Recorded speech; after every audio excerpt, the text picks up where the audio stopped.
Sierra de Historias, con Alberto Garín.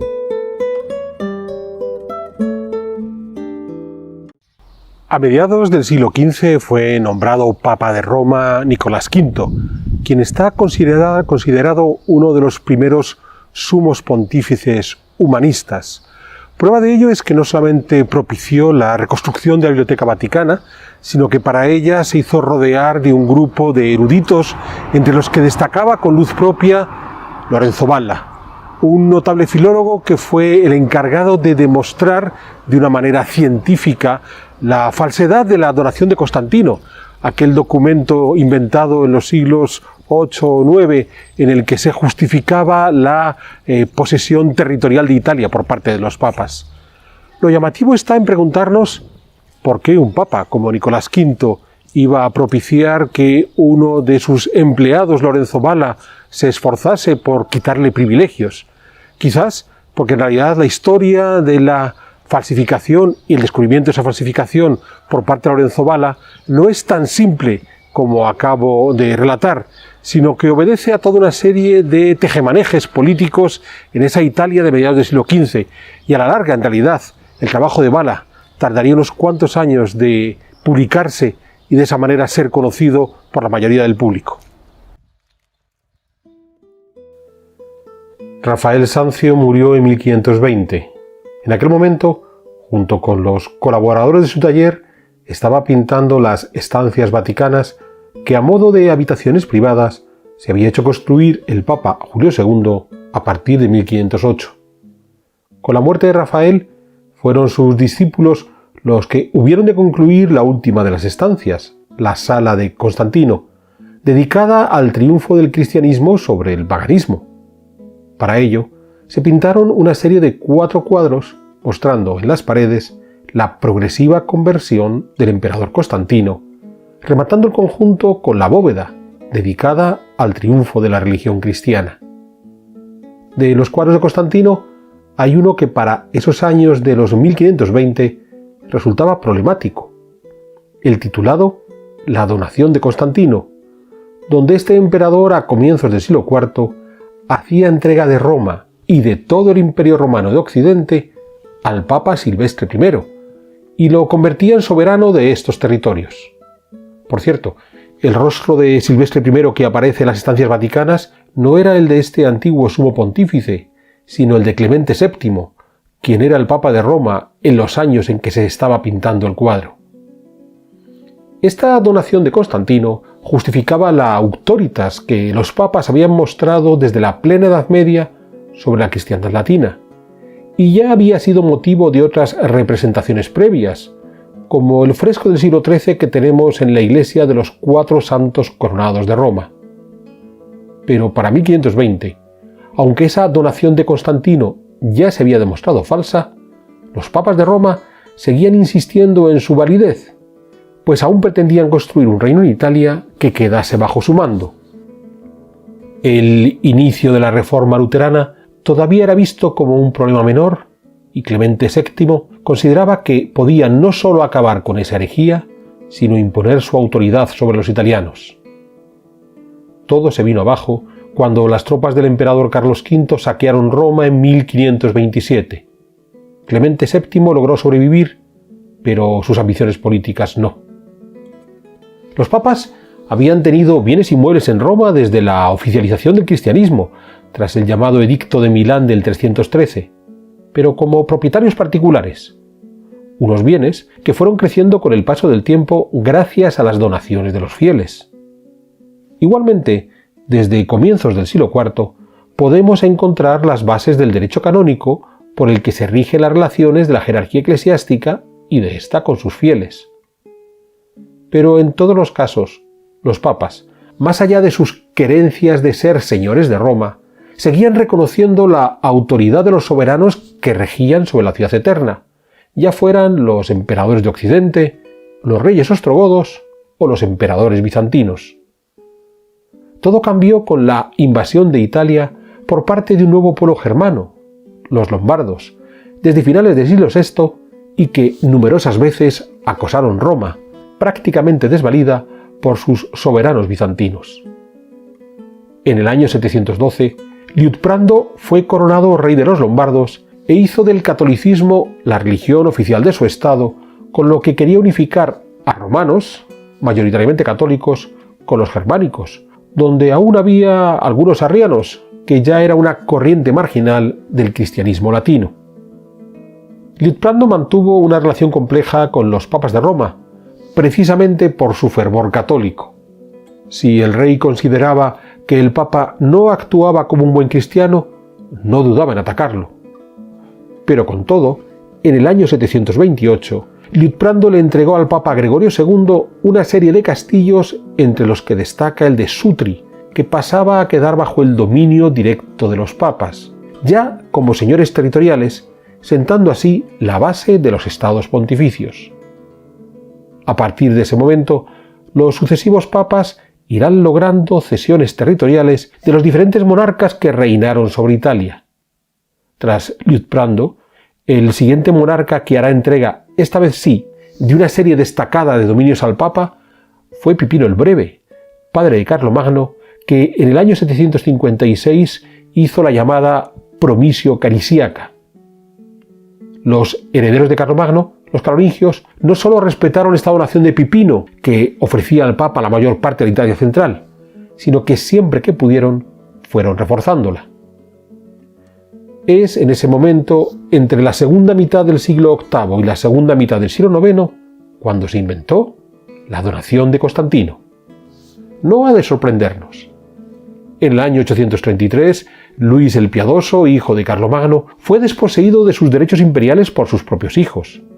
Una parte de los obispos carolingios apoyaron la medida, pero a los pocos meses, Luis recuperó el poder. Muchos de los obispos levantiscos fueron perseguidos y encarcelados, y fue entonces cuando surgió la figura del pseudo Isidoro, un falsificador o grupo de falsificadores que comenzaron a crear decretos papales fraudulentos, en muchos casos datados falazmente siglos atrás, documentos en donde se prohibía esa persecución a los obispos. Muchos de estos decretos fueron descartados más tarde, en la gran recopilación de derecho canónico que realizó Graciano en el siglo XII. Pero en ese ir y venir de documentos falsos de mediados del siglo IX, la curia papal pudo aprovechar para meter uno más, esa donación de Constantino, en la que el papa se convertía en soberano de la cristiandad occidental. El trato en ese momento debió verse justo. El papa aceptaba los decretos que salvaban los cuellos de los obispos carolingios, y estos defendían esa primacía papal. Con todo, la falsificación fue denunciada pronto. Hacia el año 1000, la corte del emperador Otón III puso en duda la donación de Constantino. Tampoco ha de sorprendernos. El título imperial ya no pertenecía a la dinastía de los carolingios, sino a estos otónidas, que no querían hipotecas con el pasado. Es más, Otón III aspiraba a ser emperador no solo en Roma, sino también en Constantinopla, por lo que no quería rivales en la parte occidental de ese imperio total. Precisamente desde Constantinopla llegó el siguiente ataque contra la donación de Constantino a mediados del siglo XI. Fue entonces cuando se produjo el cisma entre las iglesias católica y ortodoxa de 1054, tras un arduo debate entre el Papa León IX y el patriarca de Constantinopla, Miguel I Celulario. Entre los motivos del cisma estaba la lucha por la primacía de la cristiandad, y uno de los argumentos que el Papa mostró fue la donación de Constantino. Curiosamente, el patriarca constantinopolitano aceptó esa donación, pero considerando que el Papa había hecho mal uso de ella al nombrar emperador a Carlomagno y tras él a todos sus sucesores, emperadores todos, para los de Constantinopla, totalmente legítimos, por lo que la donación había perdido todo su valor. A partir de ese momento, la donación de Constantino fue utilizada casi de forma exclusiva durante los siglos XII y XIII por los papas para reclamar su derecho a gobernar Italia frente a las intromisiones del emperador alemán. En el momento que los papas trasladaron su sede a Aviñón, en el sur de Francia, a partir de 1309, el interés por Italia disminuyó. Este traslado supuso un duro golpe para Roma, que perdió su condición de cabecera de la cristiandad, pero también a un nivel cultural. Al partir la curia de los papas, Roma se quedó sin buena parte de sus artistas, sus eruditos e incluso una porción nada desdeñable de la Biblioteca Laterana, que los sumos pontífices llevaban casi 10 siglos reuniendo. Cuando Gregorio XI decidió regresar a Roma en 1377, muriendo allí al año siguiente, se provocó una ruptura de la Iglesia latina, el llamado Cisma de Occidente. Los cardenales que acompañaron a Gregorio XI a Roma nombraron un nuevo papa, pero un grupo de cardenales rebeldes eligieron otro papa que habría de permanecer en Aviñón. Las cosas se fueron agravando con el tiempo. Llegó a haber hasta 3 papas a partir de 1409, y luego se fueron sucediendo los concilios que trataron de solventar el problema hasta que en el de Constanza de 1417 se logró que solo quedase un papa, Martín V, a la cabeza de la cristiandad latina, de nuevo con su sede en Roma. Pero entonces se abrió una nueva polémica, el llamado conciliarismo, donde se debatió si la autoridad religiosa final en esa cristiandad latina le correspondía al Papa o al concilio. Este debate se mantuvo hasta 1445, cuando se dio por finalizado el llamado concilio de Basilea Ferrara-Florencia, por haber ido desarrollándose sucesivamente en estas 3 ciudades. Momento en el que se volvió a aceptar como autoridad última la del Papa, que en ese momento ya era Eugenio IV, sucesor de Martín V. Cuando Martín V había regresado a Roma en 1420, se había encontrado con una ciudad arruinada, y aunque puso gran empeño en rehabilitarla, el problema del conciliarismo le distrajo un tanto de esta actividad edilicia. Cuando Martín V murió en 1431 y fue sucedido por Eugenio IV, este nuevo papa también quiso restaurar la ciudad. Pero la presión de los conciliaristas le empujó a partir al exilio, viéndose obligado a residir en Florencia entre 1434 y 1444. Por cierto, durante su estancia en Florencia, Eugenio IV consagró la nueva catedral de la ciudad, terminada de construir por Brunelleschi.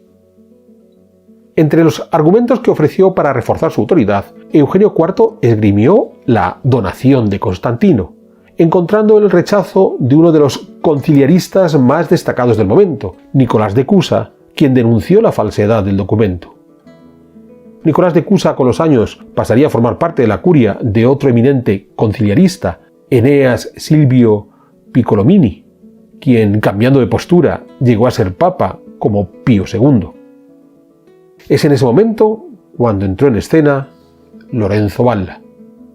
Nacido en Roma en 1407, hijo del abogado Luca della Valle, desde muy joven Lorenzo destacó por su dominio de los idiomas, pues además de hablar italiano, manejaba muy bien el latín y el griego. Con solo 22 años, en 1429, quiso incorporarse a la curia pontificia de Martín V, pero fue rechazado. Comenzó entonces un peregrinaje por diferentes universidades italianas, donde impartió docencia hasta que en 1435 entró al servicio de Alfonso V, rey de Aragón. Recordemos que para ese año ya era papa en Roma Eugenio IV, quien quería no solo acabar con el conciliarismo, sino restaurar Roma y convertirla en la cabeza de un reino propio en Italia. Para ello, hubo de enfrentarse en el norte con los Visconti de Milán y en el sur con los reyes de Nápoles.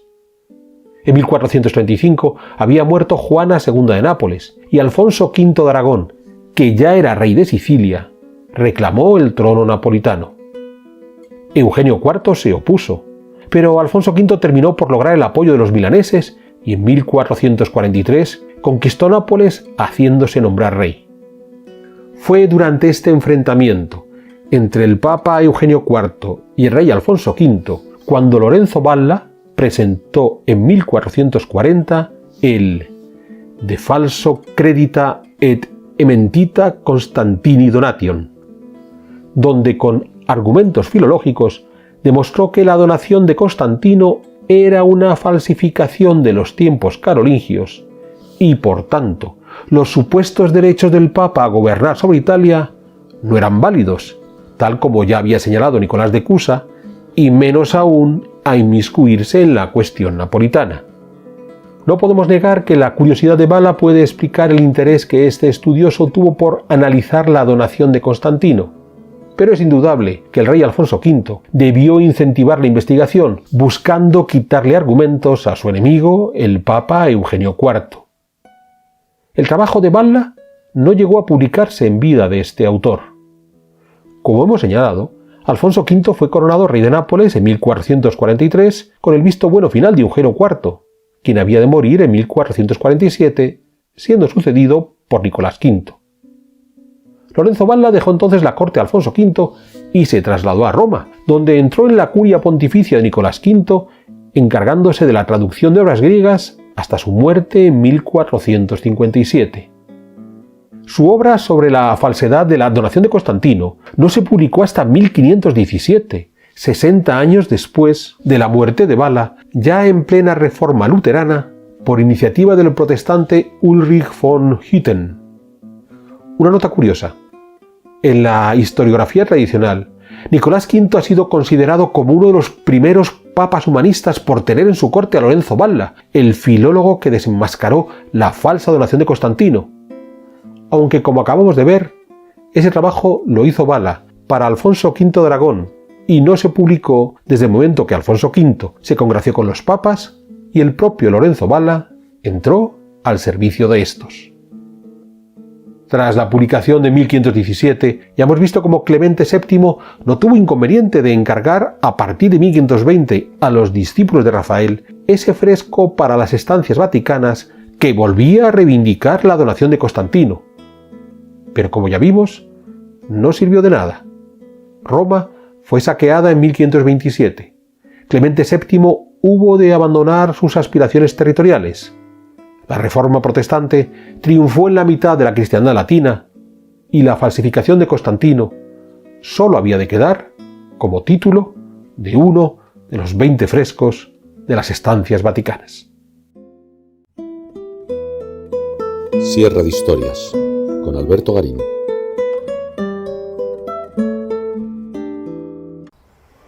Nicolás V, papa a mediados del siglo XV, ha sido considerado en la historia como el prototipo del papa renacentista.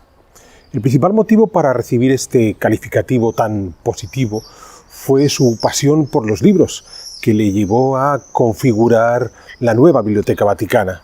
Sin embargo, esta es una interpretación errónea. Los papas, desde el siglo IV, habían vivido obsesionados por contar con una buena biblioteca y el archivo más completo posible.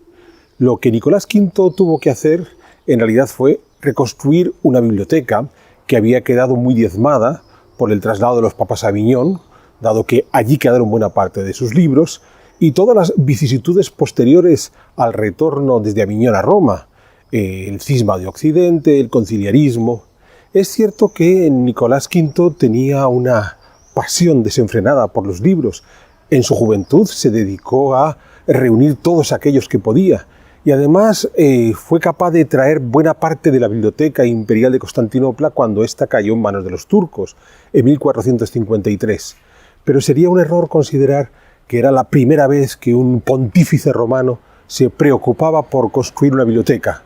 En realidad, insisto, lo que Nicolás V hacía era mantener una tradición que se remontaba al mero origen de los papas de Roma. El 31 de agosto de 1422 murió en el castillo de Vincennes, a las afueras de París, el rey de Inglaterra, Enrique V. 2 meses después, el 21 de octubre, murió en París el rey de Francia, Carlos VI. Por el Tratado de Troyes, firmado 2 años antes, a la muerte de Carlos VI, su sucesor había de ser el propio Enrique V, yerno del monarca francés, que se convertiría así en rey de Francia e Inglaterra. Enrique V dejó un niño de pocos meses como sucesor, el futuro Enrique VI, que también fue coronado rey de Francia. Pero Carlos VI, a su vez, también tenía un hijo, el futuro Carlos VII, que se había de enfrentar a las tropas de su sobrino, Enrique VI, por recuperar ese trono francés. Para arbitrar en todas esas convulsiones que se estaban viviendo en Francia a finales de ese verano de 1422, el Papa Martín V envió como su legado a Niccolò Albergati, por entonces obispo de Bolonia. Recordemos que Martín V había puesto fin al cisma de Occidente, quedando como único papa de toda la cristiandad latina. Es cierto que las dotes diplomáticas de Albergati no impidieron que los ingleses reabrieran el conflicto, tratando de acabar con el pretendiente francés. Recordemos que esta fue la etapa final de la Guerra de los 100 Años, que habría de concluir con el éxito definitivo de Carlos VII, que contó con la singular colaboración de Juana de Arco. Pero el Papa Martín V debió considerar que su legado, Albergati, había hecho los esfuerzos necesarios para volver a contar con su buen hacer en una nueva negociación. Esta vez, para poner fin al conflicto que enfrentaba a los Visconti de Milán contra una liga encabezada por Venecia y Florencia dentro de las llamadas Guerras de Lombardía. Esas guerras de Lombardía habían comenzado en 1424, cuando el duque de Milán, Filippo Maria Visconti, quedó como tutor del nuevo señor de Forlì, Teobaldo II, por entonces un niño de 9 años. Florencia y Venecia se aliaron contra el milanés. Inicialmente, Visconti logró derrotar a sus enemigos, pero para finales de 1426, Visconti apeló al Papa, quien envió al ya cardenal Albergati a negociar un acuerdo de paz. Albergati no logró esa paz. A comienzos de 1427, y con el apoyo del emperador Segismundo, los Visconti reiniciaron las operaciones militares. Pero además, el propio cardenal Albergati sufrió otro tropiezo en ese año de 1426, cuando los boloñeses le expulsaron de su obispado, que no habría de recuperar hasta tiempo después. Con todo, durante su episcopado en Bolonia, Albergati tuvo ocasión de promocionar a un joven erudito, Tommaso Parentuccelli. Parentuccelli había nacido en la República de Génova en 1397. Hijo de un médico, desde muy joven tuvo afición por los estudios, lo que le permitió trasladarse a Florencia en 1415, donde con solo 18 años trabajó como preceptor de los hijos de la familia Albizzi, en ese momento una de las más destacadas de la ciudad. Pero en 1419 Parentuccelli se trasladó a Bolonia, donde se doctoró en teología, entrando al servicio de Albergati, quien lo consagró como sacerdote y le permitió formar parte del cabildo catedralicio. Gracias a la estrecha relación con el Papa Martín V, el cardenal Albergati logró que su pupilo Parentuccelli fuese enviado como diplomático al Sacro Imperio Romano Germánico y más tarde a Francia e Inglaterra, siguiendo en gran medida los pasos de su mentor. Fue entonces cuando Parentuccelli pudo dar rienda suelta a su pasión, los libros, que iba reuniendo allá donde viajaba. Martín V murió en 1431 y fue sucedido por Eugenio IV. El nuevo papa hubo de enfrentarse al conciliarismo, ese movimiento de algunos cardenales que consideraban que la autoridad del concilio ecuménico estaba por encima de la del papa. El nuevo concilio estaba reunido en Basilea, tal como había acordado el difunto papa Martín V. Pero los problemas no habían hecho más que comenzar para Eugenio IV, que en 1434 se vio obligado a huir de Roma ante el acoso de las turbas dominadas por la familia Colonna, una de las más poderosas de la ciudad eterna. Eugenio IV se refugió en Florencia, donde permanecería la mayor parte de los 10 años siguientes hasta su vuelta a Roma. Por el camino logró que el concilio se trasladase de Basilea a Ferrara para concluir en la propia Florencia. Con todo, una parte de los cardenales quedaron en Basilea, nombrando un nuevo antipapa, Félix V. Al tiempo que Eugenio IV trataba de poner fin al conciliarismo y mientras seguía exiliado de Roma, se le abrió al Papa un nuevo frente por su enfrentamiento contra Alfonso V de Aragón, que aspiraba a ser rey de Nápoles, frente al candidato favorito del sumo pontífice, Renato d'Anjou. Recordemos que en este enfrentamiento es cuando el erudito Lorenzo Valla, al servicio de Alfonso V, presentó en 1440 su investigación sobre la falsedad de la donación de Constantino, quitándole los derechos que los papas esgrimían para ser soberanos de Italia. Ya hemos hecho una sierra de historias al respecto. Fue durante el tiempo que Eugenio IV tuvo su corte en Florencia, cuando Tommaso Parentuccelli, nuestro coleccionista de libros, volvió a residir en esa ciudad. Allí tuvo ocasión de codearse con la élite intelectual florentina. Hemos de pensar que para el año 1434, Cosme de Medici el Viejo había regresado a Florencia tras un año de exilio en Venecia, un exilio propiciado por la familia Albizzi, aquellos para los que trabajó Parentuccelli en su juventud. Pero Cosme el Viejo se hallaba en buen trato con Eugenio IV y eso le permitió a Parentuccelli codearse con los eruditos y artistas que rodeaban a los Medici, como Leonardo Bruni, traductor al latín de algunos autores griegos, comenzando por Aristóteles y Platón, y que elaboró una notable historia de Florencia justificando la república oligárquica de los Medici.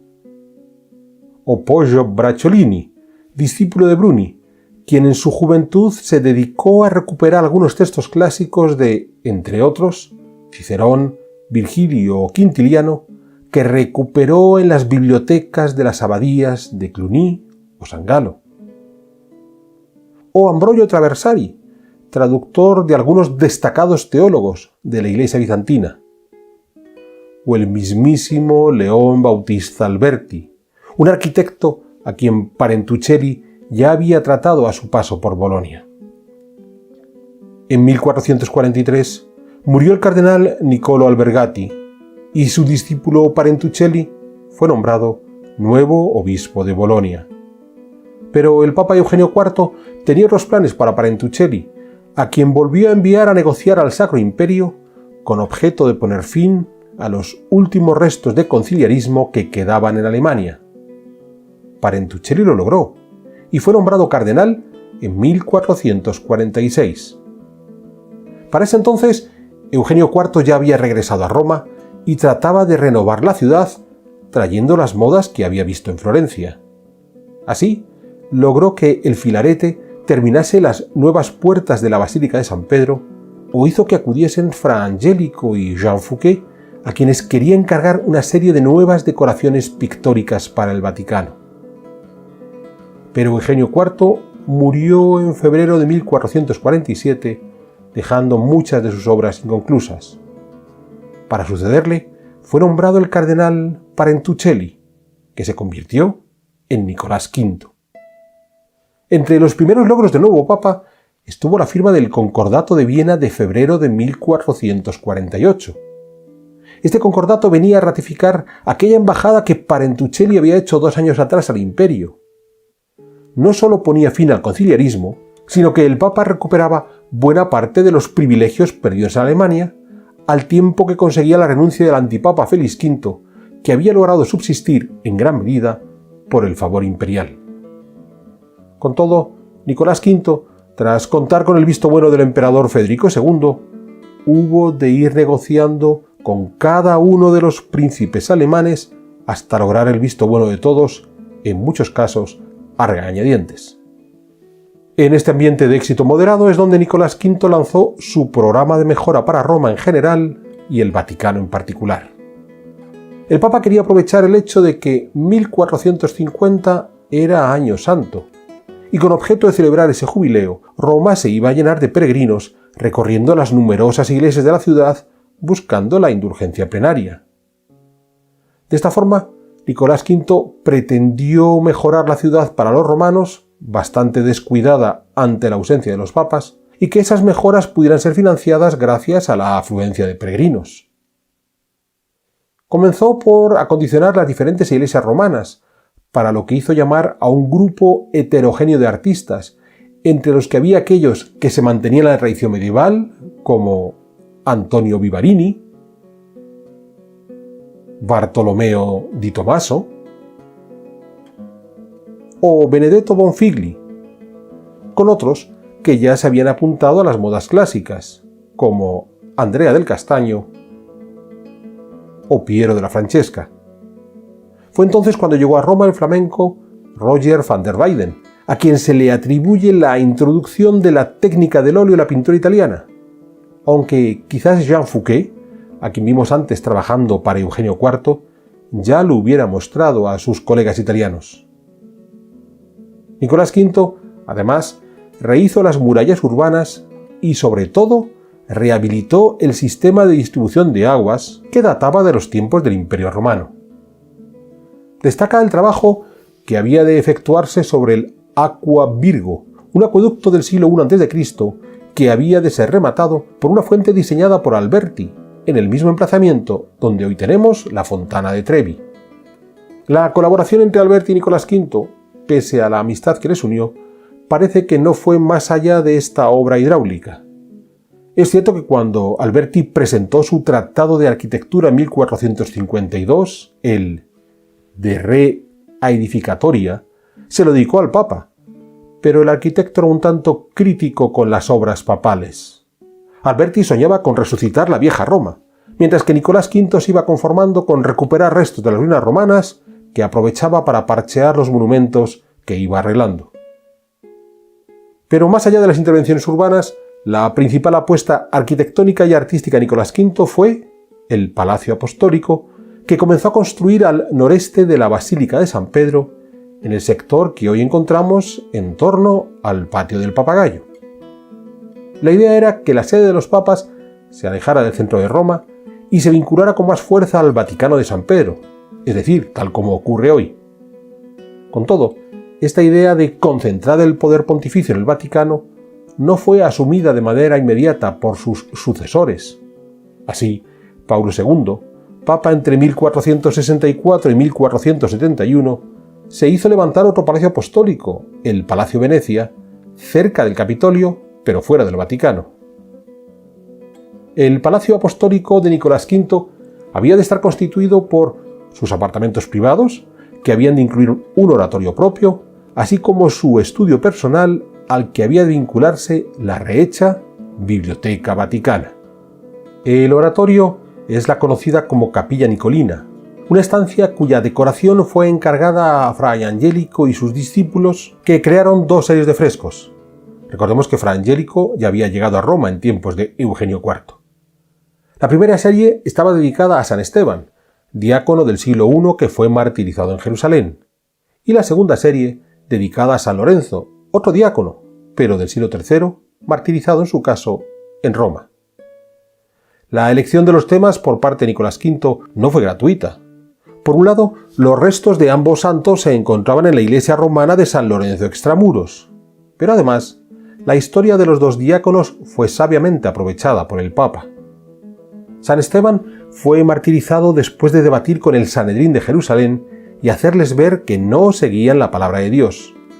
Nicolás V quiso hacer una comparación entre el Sanedrín judío y los conciliaristas de Basilea, poniéndose el propio Papa como un perseguido por los injustos, como ya le ocurriera a San Esteban. En el caso de San Lorenzo, el diácono fue condenado tras negarse a entregar los bienes de la iglesia al emperador, pues los había repartido previamente entre los pobres. Que el emperador solicitase a San Lorenzo esos bienes se había dado tras el martirio del Papa Sixto II, al que servía San Lorenzo. En las pinturas de Fray Angelico, Sixto II aparece con el rostro del Papa Nicolás V, quien de nuevo aprovechó una historia del santoral para criticar los eventos de su tiempo, pues él, Nicolás, había tenido que pelear con los emperadores para que le permitieran recuperar el dinero de la iglesia alemana, que el Papa consideraba necesario para sus obras. Pero junto a su capilla privada, la gran obsesión de Nicolás V fue rehacer la Biblioteca Vaticana, habilitando un espacio al respecto dentro de su nuevo Palacio Apostólico, que no es donde hoy encontramos esa Biblioteca Vaticana. Los papas habían ido reuniendo todo tipo de documentos y códices desde el siglo IV en una incipiente archivo-biblioteca situada en su Palacio de Letrán. Desde el siglo VI, el Primicerius Notariorum, el secretario del Estado papal, se había hecho cargo de la supervisión del archivo, y desde el 784 tenemos documentado el puesto de bibliotecario. El primero se llamaba Teofilato. Es cierto que los avatares sufridos por Roma a lo largo de la Alta y la Plena Edad Media fueron afectando a la biblioteca, que hubo de buscar nuevos fondos con regularidad. Entre los más destacados, la colección de manuscritos griegos de Federico II, reunida en la primera mitad del siglo XIII por este emperador de carácter extravagante y vasta cultura, autor él mismo de algunos tratados. Pero comenzó entonces el enfrentamiento entre el papado y los reyes de Francia, que había de concluir con el traslado de la sede pontificia a Aviñón. En septiembre de 1303, cuando Bonifacio VIII cayó preso de las tropas francesas en Anagni, la biblioteca en Roma sufrió un primer saqueo. En 1310, el nuevo Papa Clemente V ordenó trasladar la parte más valiosa de la colección desde Roma a Asís para luego enviarla a Aviñón. Por el camino se produjo un nuevo saqueo.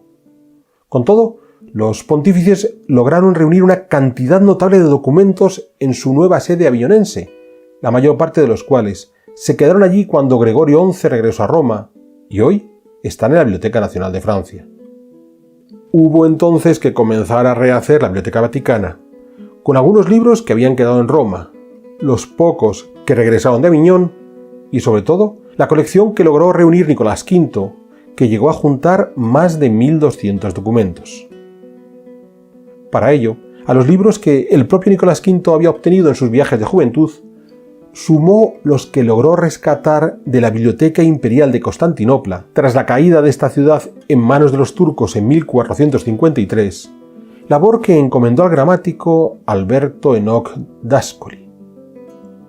Pero además, Nicolás V quiso favorecer la difusión del conocimiento, para lo que encargó a Lorenzo Valla la traducción directa de los textos griegos reunidos, clásicos y cristianos, directamente al latín. Hemos visto antes cómo Valla había servido a Alfonso de Aragón en Nápoles contra el Papa Eugenio IV al desmontar la falsa donación de Constantino. Pero con ese conflicto napolitano resuelto, Nicolás V no tuvo inconveniente en contratar a Valla, mientras su trabajo sobre la donación de Constantino quedaba en el olvido por 7 décadas. Es cierto que la fundación oficial de la Biblioteca Apostólica Vaticana le habría de corresponder al Papa Sisto IV, con la emisión de la bula Ad Decorem Militantis Ecclesiae de 1475. Pero el trabajo más difícil, reconstruir la biblioteca, ya había sido realizado por su predecesor Nicolás V.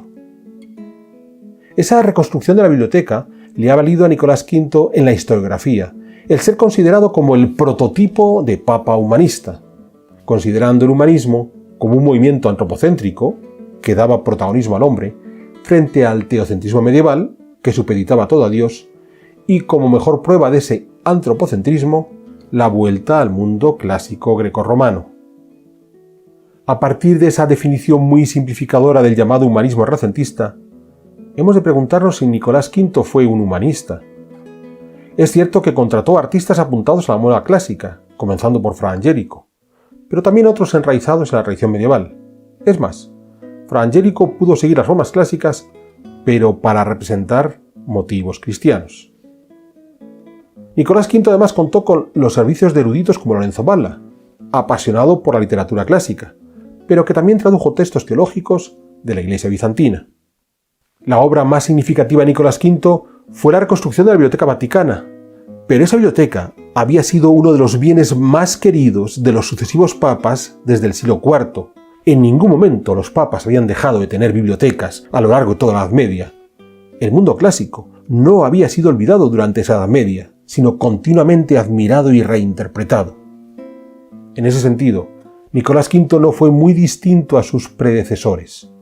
Su objetivo era cantar las glorias de la Iglesia Católica y sobre todo de su jerarquía, para lo que no dudaba en apelar a la sabiduría pagana o a la cristiana, y al mismo tiempo utilizar las modas artísticas más de vanguardia, a lo que añadió su ingente apetito por los libros. Pero no llegó a tener un verdadero programa artístico como el que sí concibieron medio siglo después los papas del Alto Renacimiento, Alejandro VI Borgia, Julio II o los papas Medici, quienes sí llevaron a cabo una elección consciente de artistas y obras de arte con los que, y quizás por última vez, los papas pretendieron ser la cabeza religiosa y política de la cristiandad occidental al modo de los antiguos emperadores romanos, pero eso es tema para otra Sierra de Historias. Sierra de Historias, con Alberto Garín. Si pensamos en la obra más significativa del Renacimiento romano, nos viene a la cabeza la Capilla Sistina con las pinturas de Miguel Ángel. Sabemos que pinta los techos a comienzos del XVI y el famoso juicio final ya a mediados de esa centuria. Pero la Capilla Sistina había sido construida tiempo atrás, cuando era Papa Sisto IV, aquel que hizo cardenal a su sobrino de la Rovere, que más tarde sería Julio II, quien a su vez encargó las primeras pinturas a Miguel Ángel. En esa Capilla Sistina original, en esa capilla de Sisto IV, si bien es cierto que fueron invitados algunos de los artistas de más renombre en ese momento en Florencia, el edificio en sí, la capilla propiamente dicha, era aún un edificio de tradición medieval, mostrando bien esa combinación que se daba en la Roma del siglo XV entre esa tradición más medievalizante y las modas que llegaban de Florencia con un sabor más clásico. Vamos a tratar de entender por qué Sisto IV seguía la línea de sus predecesores de sencillamente combinar esas dos tradiciones, porque la renovación auténtica del arte, el apostar exclusivamente por arte clásico y que esto se convirtiera en una de las marcas distintivas de los papas de Roma, no habría de llegar precisamente hasta el papado de Julio II, que fue quien encargó las pinturas de la Sistina a Miguel Ángel.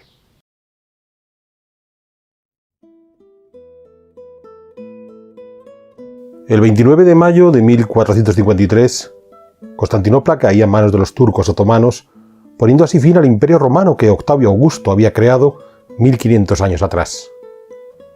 La situación de los bizantinos que resistían en Constantinopla se había vuelto dramática desde 1451, y el último emperador, Constantino XI, había hecho numerosos llamamientos a los príncipes occidentales, comenzando por el Papa de Roma, Nicolás V. Pero el Papa, antes de buscar esos apoyos militares, quería que los bizantinos terminasen de aceptar la bula Laetem Turcaeli, acordada en 1439 en el Concilio de Florencia entre los delegados católicos y los enviados ortodoxos del emperador Juan VIII, hermano y predecesor de Constantino XI. En esta bula se ponía fin al cisma entre católicos y ortodoxos producido 400 años antes, solventando las diferencias teológicas entre ambos y reconociendo la superioridad del Papa de Roma. Pero cuando la bula llegó a Constantinopla poco después, buena parte del clero ortodoxo se opuso y aún estaba su aceptación en debate en 1451, cuando comenzó el sitio otomano de la ciudad. Si la reacción del Papa Nicolás V fue lenta debido a su empeño por la unión eclesiástica antes de enviar ayuda, la de los otros príncipes occidentales prácticamente no existió. El emperador Federico III amenazó con atacar, pero nada más. Algo similar hizo Alfonso V de Aragón desde su reino en Nápoles. Y los venecianos sí decidieron enviar una flota de auxilio que no llegó a tiempo. El sultán Mehmed II entró en Constantinopla ese 29 de mayo tras la derrota y muerte de Constantino XI, y solo cuando esta noticia llegó a Roma, Nicolás V llamó a la cruzada tratando de unir, para comenzar, a los señores italianos que llevaban décadas enfrentándose entre ellos. Detengámonos un momento en este punto. Ya hemos visto en una Sierra de Historias previa cómo Nicolás V ha sido considerado como el ejemplo del Papa humanista por la reconstrucción de la Biblioteca Vaticana. Pero pensemos que frente a un acontecimiento clave, la caída de Constantinopla, reaccionó de una forma muy teocéntrica. Antes de la caída, peleando por la unión teológica de la Iglesia Ortodoxa con la Católica. Después, con la llamada a la Cruzada, apelando de nuevo a su autoridad de origen divino sobre la cristiandad latina. Nicolás V murió en 1455. Su sucesor, Calixto III, que solo gobernó 3 años, también se empecinó por llamar a la Cruzada, para lo que envió legados por todo el occidente y hasta Hungría, donde solo logró formar un pequeño ejército.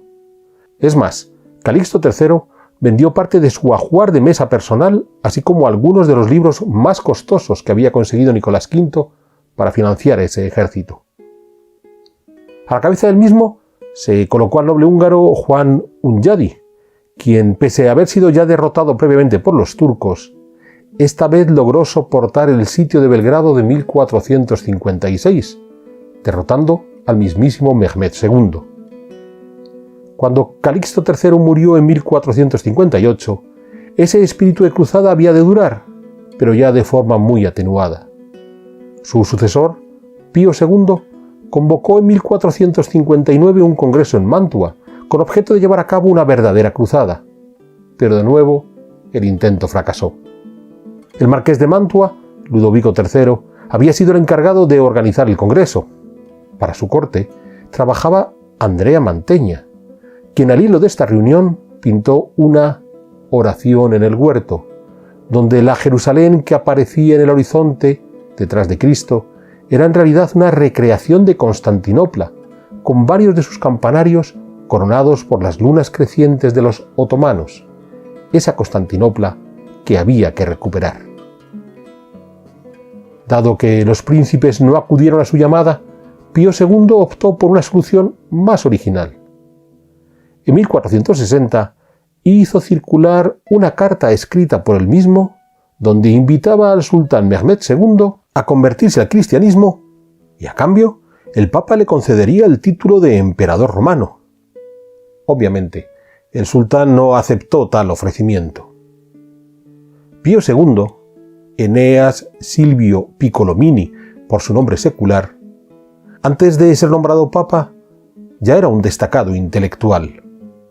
Nació en 1405 en Corsignano, por aquel entonces parte de la República de Siena, en el seno de una familia de la pequeña nobleza local venida a menos. Piccolomini se esforzó por construirse una educación lo más amplia posible, sirviendo a los maestros más señeros del momento en Siena, Florencia o Ferrara. En 1431 se había convocado el Concilio de Basilea, que dio origen al conciliarismo, un movimiento que consideraba que la autoridad del Papa quedaba por debajo del propio concilio. Piccolomini acudió allí al servicio del obispo de Fermo, convirtiéndose el propio Piccolomini en un fervoroso conciliarista.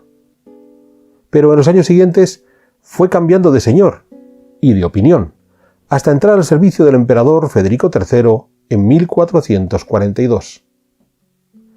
En aquel tiempo, Piccolomini viajó por el occidente y el centro de Europa, al tiempo que escribía buena parte de sus libros, donde había desde relatos históricos, como el que hizo sobre el Concilio de Basilea, a poesías, comedias de enredos o novelas románticas, como la Historia de Duobus Amatibus, donde creó la correspondencia entre Lucrecia, una mujer casada de Siena, y su enamorado Eurialo, servidor del duque de Austria.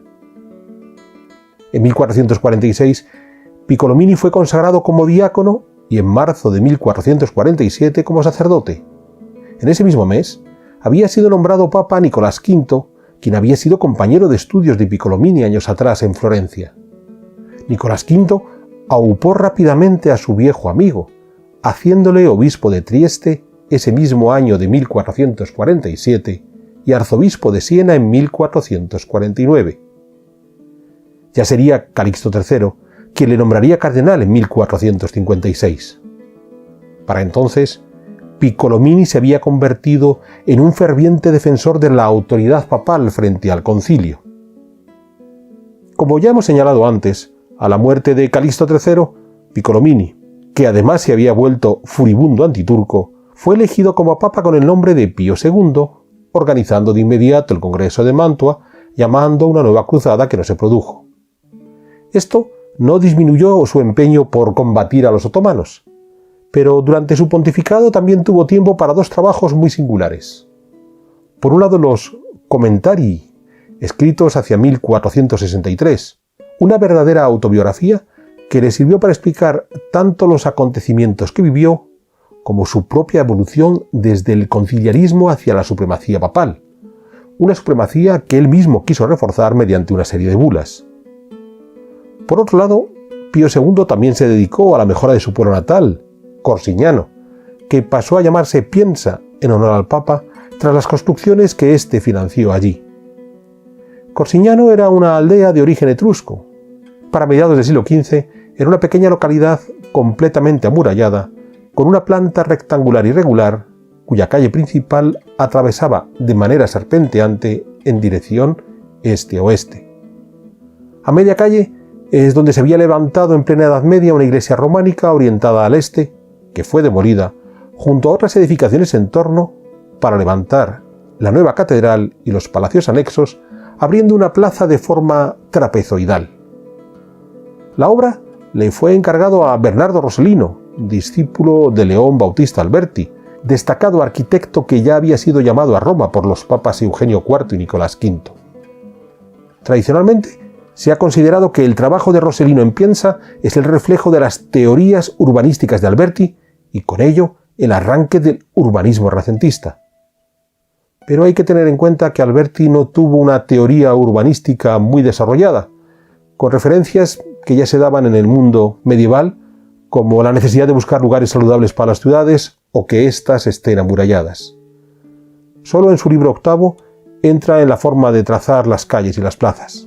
Por ejemplo, que las plazas fueran más largas que anchas, que pudieran tener soportales e incluso algún arco monumental a modo de acceso, y que en las calles los edificios no fueran tan altos como para no permitir la correcta ventilación e iluminación del lugar.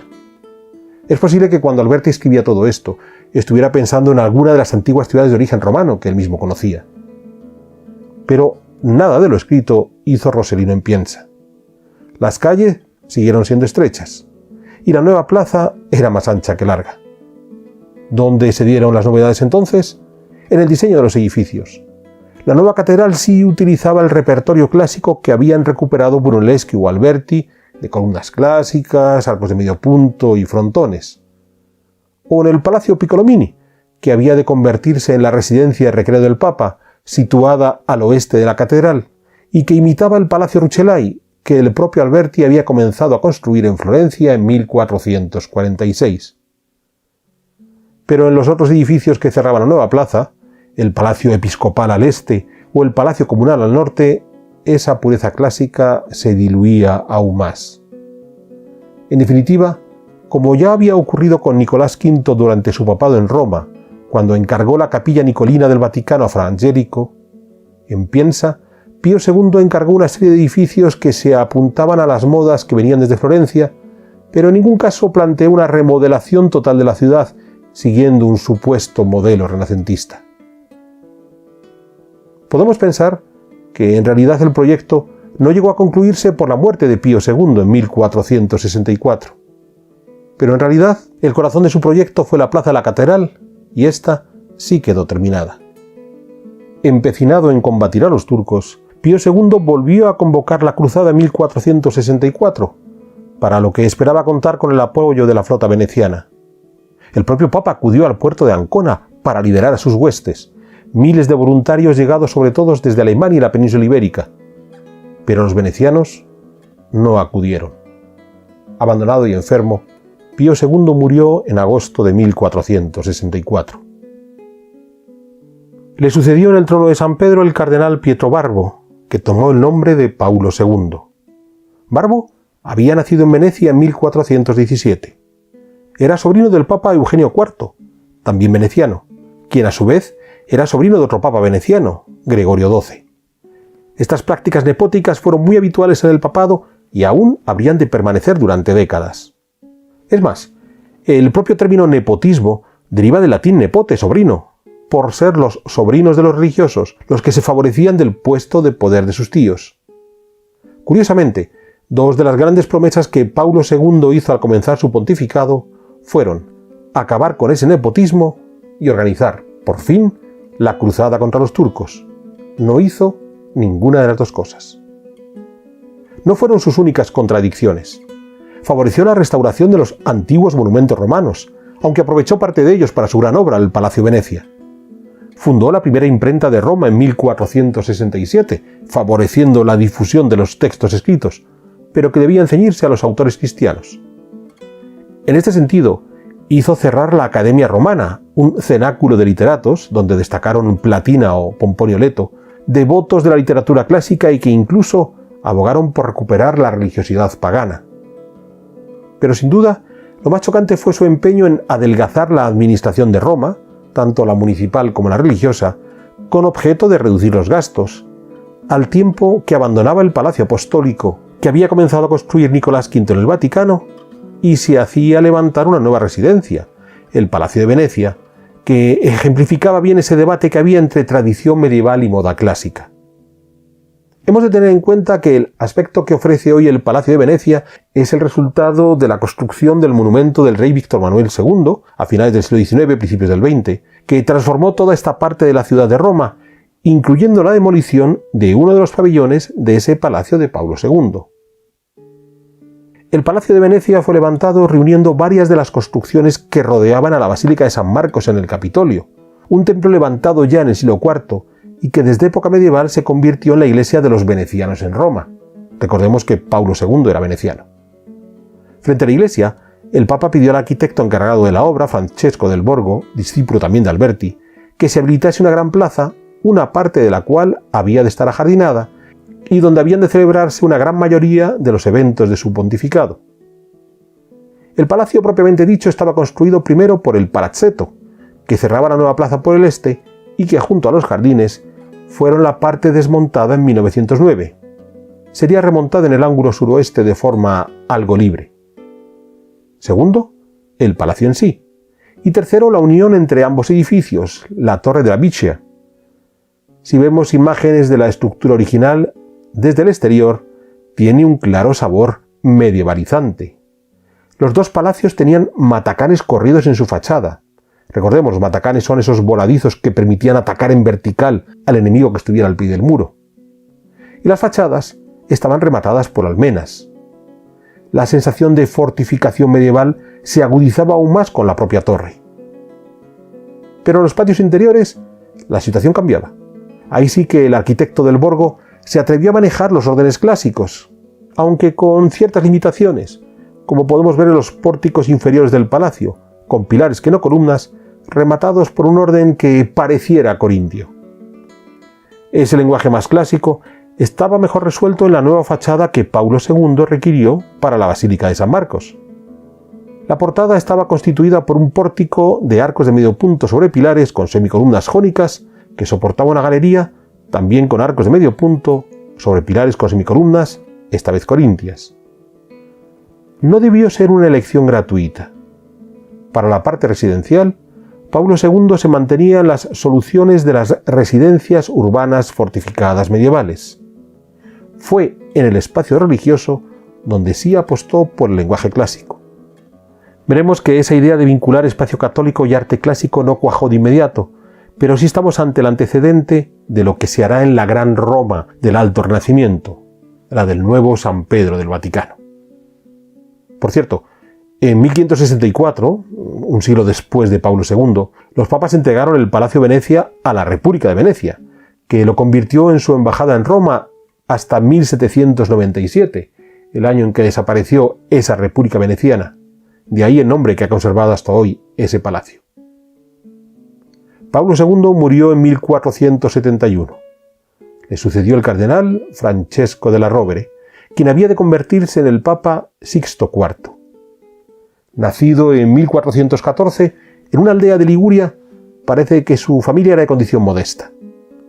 Pero Francesco fue enviado al convento franciscano de Savona y allí destacó como estudiante, lo que le permitió entrar en las universidades de Pavía y Bolonia, llegando a obtener un doctorado en teología.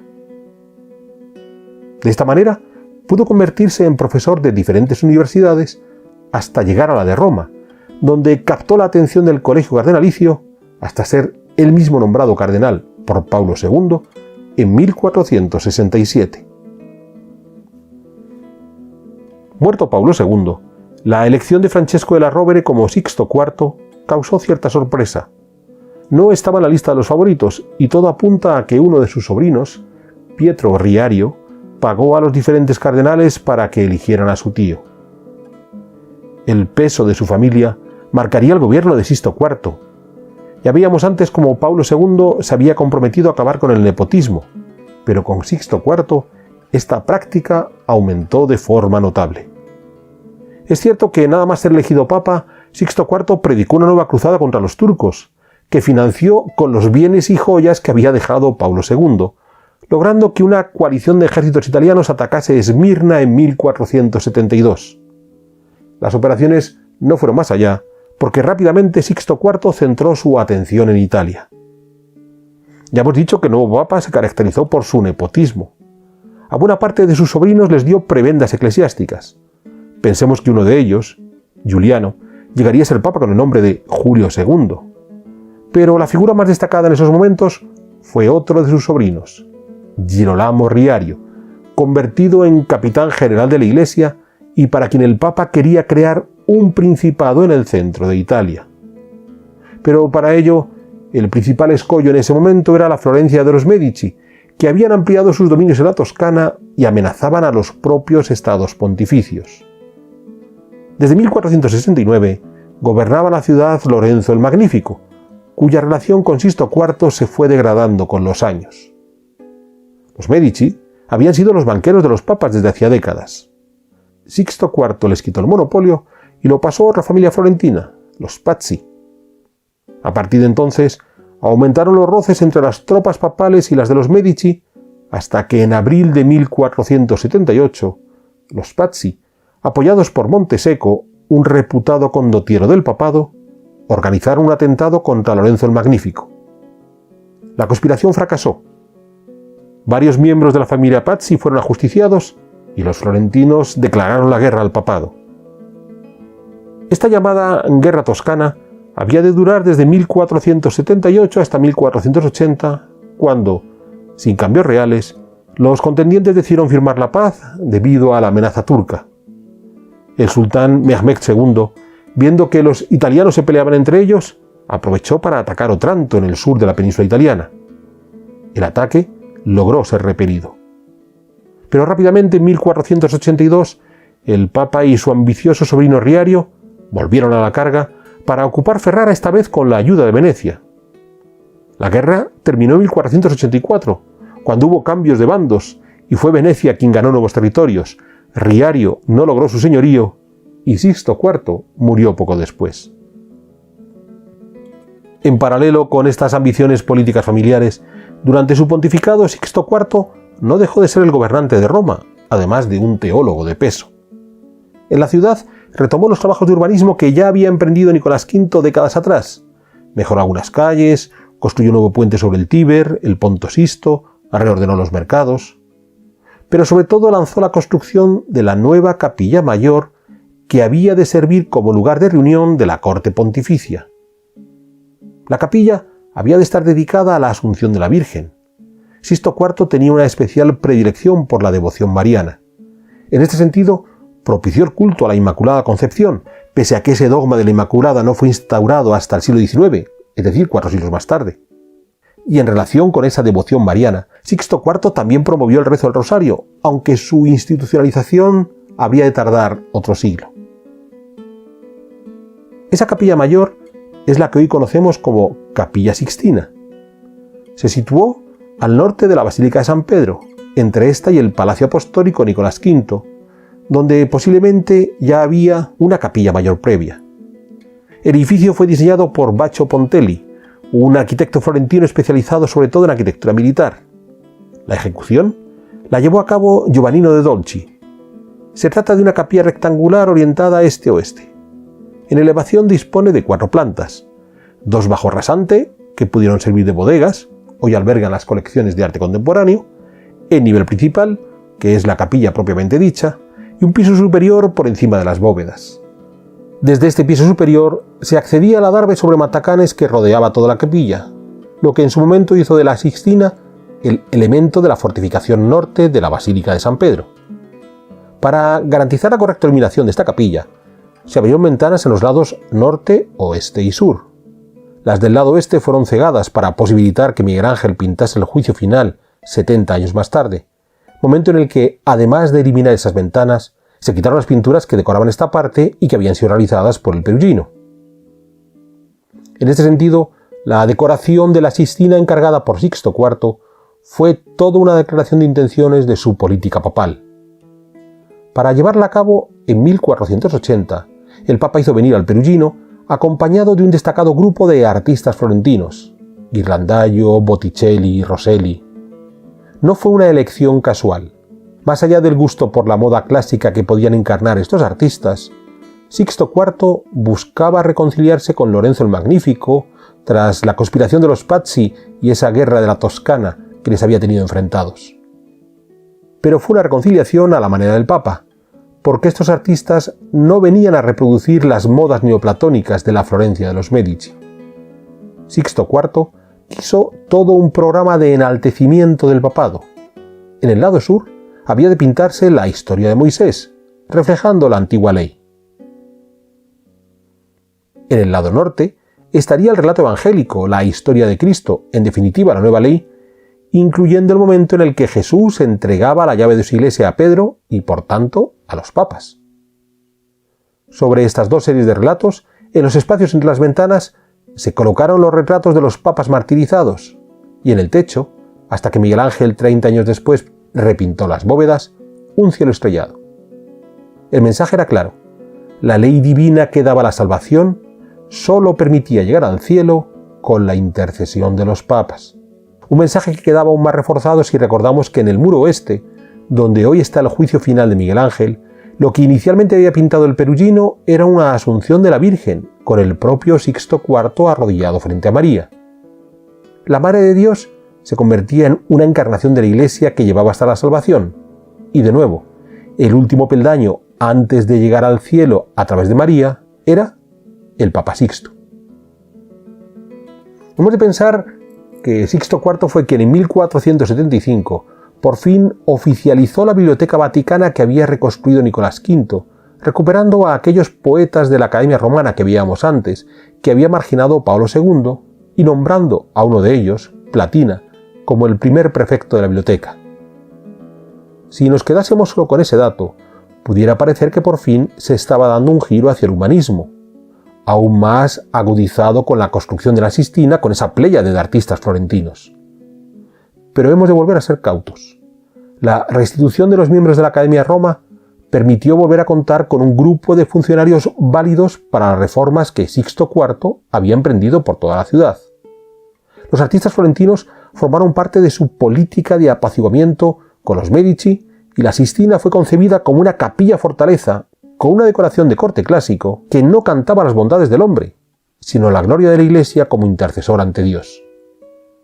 Es cierto que paso a paso los papas romanos iban aceptando esas modas clásicas, pero siempre dentro de un programa de exaltación teológica que al final era el argumento último que justificaba la propia existencia del papado. A la muerte de Sixto IV había de suceder en el trono de San Pedro Inocencio VIII, elegido ante la imposibilidad de llegar a un acuerdo entre los dos grupos dominantes del colegio cardenalicio, los Borgia, encarnados por el sobrino de Calixto III, el futuro Alejandro VI, y los de la Rovere, encabezados por el sobrino de Sixto IV, futuro Julio II. Inocencio VIII, ese papa de compromiso, volvió a mostrarse como un pontífice profundamente religioso.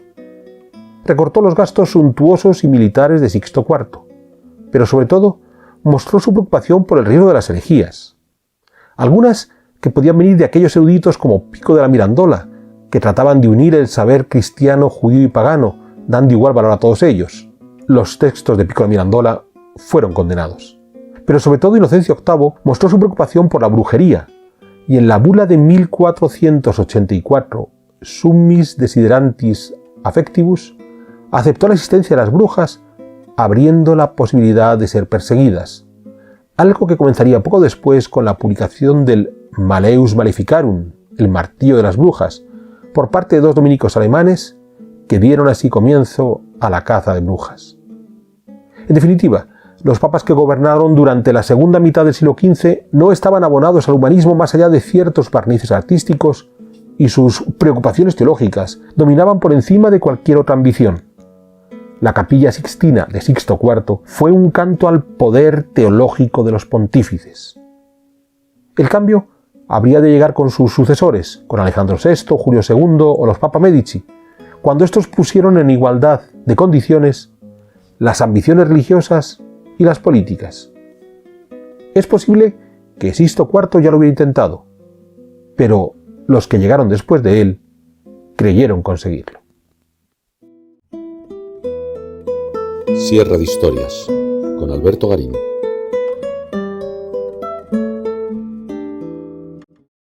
Cuando hablamos de los Borgia, la primera idea que nos viene a la cabeza es la de esta familia del alto renacimiento italiano, involucrada en todo tipo de corruptelas, ambiciones, conspiraciones. Hemos de pensar que su patriarca, el Papa Alejandro VI, en efecto era un hombre con una ambición desmedida, queriendo desarrollar un programa no solo teológico por el hecho de ser Papa, en el que buscaba casar el mundo clásico y el mundo cristiano, sino también la creación de un auténtico Estado italiano, a la cabeza del cual estaría él como sumo pontífice y de alguna manera reencarnación de los viejos emperadores romanos. En realidad no era algo novedoso. Ya antes de Alejandro VI había habido otros papas, como Calixto III o Sixto IV, que habían querido desarrollar programas similares, y para ello se habían apoyado también sobre sus parientes más inmediatos, básicamente sus sobrinos. Sin embargo, el cambio con Alejandro VI es que fue más ambicioso que sus predecesores, y en los apartamentos Borgia, que él se hizo construir en el Vaticano, tenemos un interesante reflejo artístico de todas estas ideas de recuperación del imperio clásico que el Papa tenía en la mente. Vamos a tratar de entender cuál era ese programa, ambicioso, en muchos casos con una inevitable falta de escrúpulos, pero sin duda muy acorde a los tiempos que vivían. En enero de 1377, el Papa Gregorio XI regresó a Roma. Hacía casi 70 años que los pontífices habían decidido trasladarse a Aviñón. Gregorio XI no había vuelto con intención de quedarse. Sencillamente, quería poner orden en los estados pontificios y después regresarse al sur de Francia. Pero ya no le fue posible, porque murió en Roma en marzo de 1378. A su muerte fue nombrado papa en Roma Urbano VI, pero un grupo de cardenales rebeldes se opuso a esta elección y optaron por Clemente VII, quien, al no poder conquistar la ciudad eterna, decidió regresar a Aviñón. Fue así como comenzó el cisma de Occidente. Urbano VI murió en 1389. Clemente VII quiso ser reconocido como único papa, pero los cardenales romanos se negaron y eligieron a Bonifacio IX. De modo que, a la muerte del propio Clemente VII en 1394, los cardenales aviñonenses se negaron a aceptar al Papa romano y eligieron un nuevo pontífice, Benedicto XIII. Benedicto XIII, Pedro Martínez de Luna por su nombre en el siglo, había nacido en Illueca, no lejos de Calatayud, en Zaragoza, en 1342. Habitualmente se ha considerado que había nacido hacia 1328. Hoy sabemos que vino al mundo unos pocos años después. La familia de los Luna pertenecía a la alta nobleza, estaba emparentada con la dinastía real aragonesa y ya algunos de sus miembros, como Jimeno de Luna, a comienzos del siglo XIV, habían ostentado cargos importantes en la jerarquía eclesiástica. Es posible que Pedro de Luna, el futuro Benedicto XIII, iniciase sus estudios en la propia Calatayud o quizás en Zaragoza.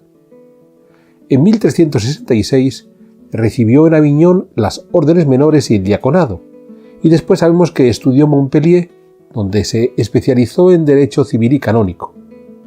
Destacó como profesor, y esto le permitió ser nombrado cardenal en 1375 por el Papa Gregorio XI, junto al que regresaría en Roma en 1377. Llegan entonces los acontecimientos antes narrados. Se nombró un papa en Roma, Urbano VI, pero los cardenales opuestos a este, incluido Pedro de Luna, eligieron otro papa, Clemente VII. El cardenal Luna pasó la mayor parte de los siguientes años recorriendo los reinos de Aragón, Navarra, Castilla y Portugal, y también visitó Francia buscando apoyos para el Papa de Aviñón, logrando el visto bueno de todos estos reinos, salvo el de Portugal. En 1394, como ya hemos señalado, murió Clemente VII y fue nombrado para sucederle Pedro de Luna, que pasó a llamarse Benedicto XIII, aunque en la historia ha quedado como el Papa Luna.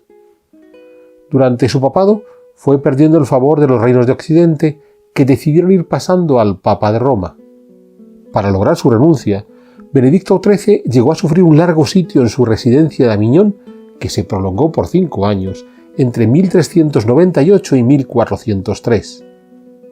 Tras numerosos avatares por el sur de Francia e Italia, el Papa Luna terminó por refugiarse en la Corona de Aragón en 1408, de donde ya no saldría el resto de su vida. Allí, Benedicto XIII contaba con el apoyo del rey aragonés, Martín I. Pero Martín I murió en 1410 sin herederos legítimos y la corona fue disputada entre varios candidatos hasta que, tras el compromiso de Caspe, el sobrino de Martín I, Fernando I Trastámara, se convirtió en rey en 1412. Entre los apoyos con los que contó el nuevo rey Fernando I estaba el propio Papa Benedicto XIII, pero muy pronto el rey le dio la espalda al Papa y desde 1414 Fernando I presionó para que Benedicto XIII renunciase al trono de San Pedro. Pero Fernando I murió en 1416. Le sucedió su hijo Alfonso V, quien se mantuvo en el empeño de acabar con el pontificado de Benedicto XIII, que ya se hallaba recluido en el castillo de Peñíscola. Para lograr este fin, Alfonso V contó con el buen hacer de un religioso que había entrado a formar parte de su corte, Alfonso de Borja. Alfonso de Borja había nacido en Torreta de Canals, cerca de Játiva, en el Reino de Valencia, en 1378. Al contrario del Papa Luna, que venía de un linaje de alcurnia, Alfonso de Borja era hijo de un labriego, que curiosamente vivía en una de las torres de la muralla del pueblo de Canals. Con el tiempo, según progresaba la carrera de Alfonso, la familia Borja mejoró esa torre e incluso levantó un palacete del que hoy solo quedan unos pocos restos. Porque Alfonso de Borja, y en esto sí tiene un paralelismo con Benedicto XIII, fue un estudiante destacado. Comenzó en el Estudio General de Lérida, donde obtuvo su doctorado en Derecho Civil y en Derecho Canónico, convirtiéndose en 1411, por nombramiento del propio Papa Luna, en canónigo de la Catedral Ilerdense, así como en juez eclesiástico episcopal. A partir de aquí, se ha escrito mucho sobre las relaciones entre Benedicto XIII y Alfonso de Borja, llegando a considerar que Borja fue miembro destacado de la curia del Papa Luna. No fue el caso, pues desde 1416 Borja entró al servicio del nuevo rey Alfonso V, para quien trabajaría durante las siguientes 3 décadas. Sí es cierto que Alfonso de Borja fue comisionado por el rey aragonés para que negociara el fin del cisma con Benedicto XIII, quien se opuso hasta su muerte en 1422. Pero el sucesor del Papa Luna, Clemente VIII, sí se avino a renunciar. En este éxito de Alfonso de Borja, de haber logrado la renuncia de Clemente VIII, hemos de tener en cuenta que también salía ganando Alfonso V de Aragón, que logró un primer reconocimiento por parte del Papa de Roma, Martín V, de los derechos sobre el reino de Nápoles. Pero muerto Martín V, su sucesor, Eugenio IV, se opuso a que Alfonso V se quedase con Nápoles. Recordemos que en este enfrentamiento fue cuando Lorenzo Valla, auspiciado por el rey aragonés, hizo sus investigaciones para demostrar la falsedad de la adoración de Constantino, esgrimida por los papas durante siglos para defender sus derechos a ser soberanos de Italia. Hemos hecho una sierra de historias al respecto. En esa pelea entre el Papa Eugenio IV y el rey Alfonso V, de nuevo Alfonso de Borja hizo de mediador, logró restaurar la paz y obtuvo como recompensa el capelo cardenalicio en 1444, lo que le llevó a instalarse en Roma. En 1447 murió Eugenio IV y le sucedió Nicolás V. Ya hemos dedicado una sierra de historias a este papa empecinado en reconstruir la Biblioteca Vaticana, que había sido dispersada durante los años en que los pontífices habían vivido en Aviñón. Pero hubo 2 acontecimientos políticos que, en su momento, marcaron el final del papado de Nicolás V. Por un lado, un intento de golpe de Estado republicano, el 1 de enero de 1453, promovido por Stefano Porcari, que quería quitar todo el poder temporal al Papa. El caso de Porcari es muy curioso. Fue un apasionado de la historia romana, que quiso reverdecer la gloria de la República Romana, frente a un pontífice que Porcari consideraba, a pesar del gusto de Nicolás V por los libros, como un papa demasiado teocrático. El golpe de Porcari logró ser abortado, porque éste no obtuvo el apoyo de las familias nobles romanas, que andaban siempre buscando cómo controlar el poder papal. El otro acontecimiento político que marcó a Nicolás V, también en ese año de 1453, fue la caída de Constantinopla en el mes de mayo. El Papa no había sabido reaccionar a tiempo, más preocupado por defender su supremacía sobre el patriarca constantinopolitano que en enviar tropas de auxilio. Arrepentido, dedicó los 2 últimos años de su pontificado a tratar de organizar una cruzada que para cuando murió en 1455 no había logrado realizar. Había que nombrar un nuevo papa. Las diferentes facciones romanas, aquellas que ya habían estado en la sombra del golpe republicano, no se ponían de acuerdo. La organización de la cruzada urgía y había que recortar los gastos suntuarios de Nicolás V que habían vaciado las arcas papales. Era necesario conseguir un hombre de consenso, y el elegido fue Alfonso de Borja, que adoptó el nombre de Calixto III. En el momento de su elección, en 1455, Calixto ya tenía 77 años, por lo que todo apuntaba a que su pontificado habría de ser breve. Se había caracterizado por su capacidad para negociar y lograr consensos, lo que era necesario en un momento que había que unir a todos los príncipes italianos y también al resto de la cristiandad latina para ir a la cruzada. Pero además se había caracterizado por una vida austera que casaba bien con esa necesidad de recortar gastos. Pero Calixto III tenía una debilidad: sus sobrinos, en especial los hijos de su hermana Isabel, Pedro Luis y Rodrigo, a los que hizo llegar a Roma en 1449. Pedro Luis había nacido en Játiva entre 1426 y 1430. Tras su llegada a Roma en ese año de 1449, fue enviado a la corte de Alfonso V a Nápoles, en donde permaneció hasta 1455, cuando su tío, ya nombrado papa, le hizo regresar a la ciudad eterna.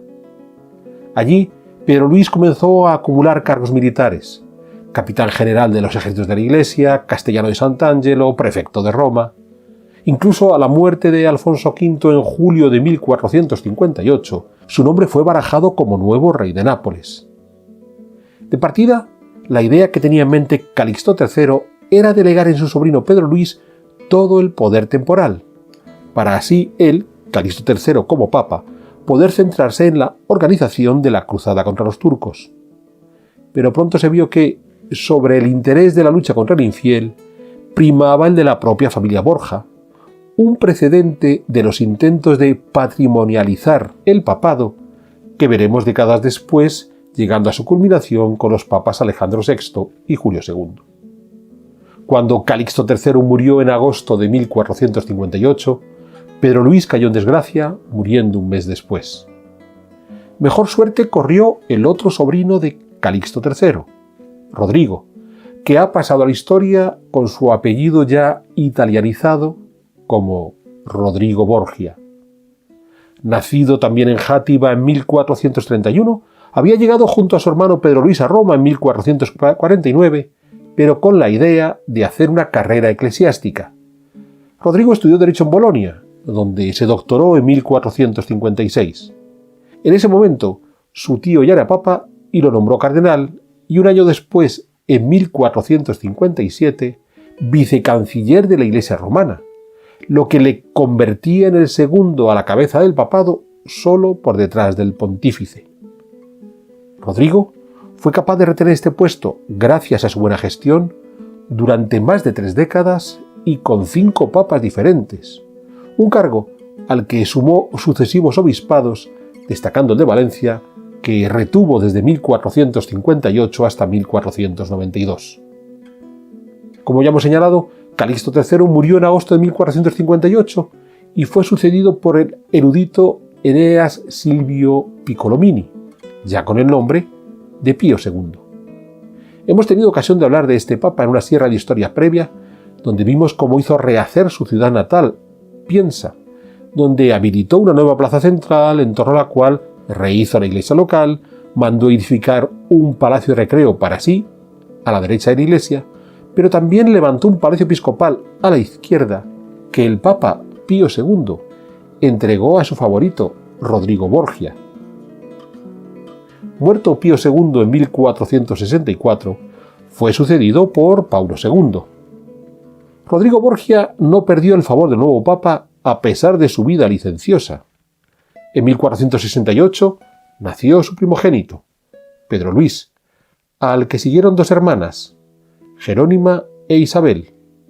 Aún tendría 4 hijos más: Juan, nacido en 1474, César en 1476, Lucrecia en 1480 y Jofré en 1481. Tras la muerte de Paulo II en 1471, fue elegido Francesco de la Rovere, nombrado ya como Sixto IV. Para lograr su nombramiento, de la Rovere contó con el buen hacer de su sobrino Pietro, que supo repartir prebendas entre los electores, pero también contó con el apoyo claro, Sixto IV, de Rodrigo Borgia. Poco después, Rodrigo Borgia fue enviado a Valencia, desde donde pasó a Castilla para legalizar el matrimonio de Isabel y Fernando, los futuros reyes católicos, que siendo primos se habían desposado en 1469 sin contar con la dispensa papal. Además, como enviado del pontífice, dio su bendición a que Isabel se convirtiera en la futura reina de Castilla. Comenzó así una relación que habría de dar grandes frutos para ambas partes. Ya tuvimos ocasión de ver en una Sierra Historias previa cómo Sixto IV de la Rovere había facilitado el encumbramiento de sus sobrinos en un plan muy semejante al que había trazado Calixto III. A Juliano de la Rovere, por ejemplo, le había nombrado obispo de Carpentras y poco después cardenal. A su otro sobrino, Girolamo Riario, le había designado capitán general de la Iglesia y desde este puesto, Riario quiso construirse su propio principado, lo que le llevó a enfrentarse en sucesivas guerras contra los Medici de Florencia y la República de Venecia. Como ocurrió a la muerte de Calixto III, cuando Sixto IV falleció en 1484, su sobrino Riario cayó en desgracia y terminó por ser asesinado en 1488. Su otro sobrino, Giuliano de la Rovere, por el contrario, supo permanecer en la curia pontificia e incluso convertirse en el líder de uno de los 2 bandos más influyentes en el Vaticano frente al partido encarnado por Borgia. Pero en la elección papal de 1484, ninguno de estos 2 partidos logró colocar a su candidato y se buscó uno de compromiso. El elegido fue Inocencio VIII, quien había tenido una juventud disipada, llegando a tener 2 hijos, Francisco y Teodorina, de madre desconocida, pero que más tarde se consagró a la vida religiosa, volviéndose un clérigo muy ortodoxo. Prueba de ello fue su afán ya como papa por acabar con la brujería y con los escritos de filósofos como Pico de la Mirandola, que habían llevado al borde del paganismo sus estudios filosóficos. Durante su papado, Inocencio VIII logró restaurar las buenas relaciones con la Florencia de los Medici, a los que se había enfrentado su predecesor, Sixto IV. Para reforzar esta amistad, Inocencio VIII logró que su hijo Francisco se casara con una de las hijas de Lorenzo el Magnífico, Magdalena. A cambio, el Papa nombró a otro hijo de Lorenzo el Magnífico, Giovanni de Medici, cuando solo tenía 13 años, cardenal. Muchos años después, Giovanni terminaría siendo papa como León X. Los Medici, además, recuperaron la gestión de las cuentas de la Iglesia. En cualquier caso, todos estos movimientos de Inocencio VIII, encaminados a garantizar el futuro de sus hijos, no cambió nada en las luchas de poder que había en Roma, de modo que cuando el Papa Inocencio murió en 1492, los cardenales Borgia y de la Rovere volvieron a enfrentarse por el trono de San Pedro. El elegido fue Rodrigo Borgia, que pasó a llamarse Alejandro VI. Pese a su vida licenciosa y su amor por la riqueza y el lujo, el Papa Borgia era un hombre con unos principios teológicos muy claros. Para dejar constancia de ellos, hizo habilitar una serie de estancias en el Palacio Apostólico, los apartamentos Borgia rematados por una torre, al norte de la ampliación que había realizado a mediados del siglo XV el Papa Nicolás V.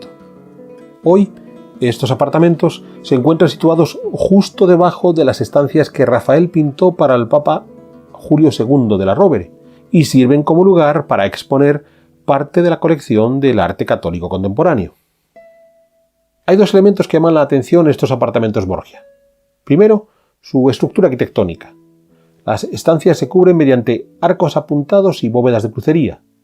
Para ese entonces, En el Vaticano ya se habían empleado soluciones más clásicas con arcos de medio punto, como en la Capilla Nicolina. Pero aquí, Alejandro VI optó por una solución constructiva tradicional. El segundo elemento singular son las estructuras decorativas más allá del programa iconográfico.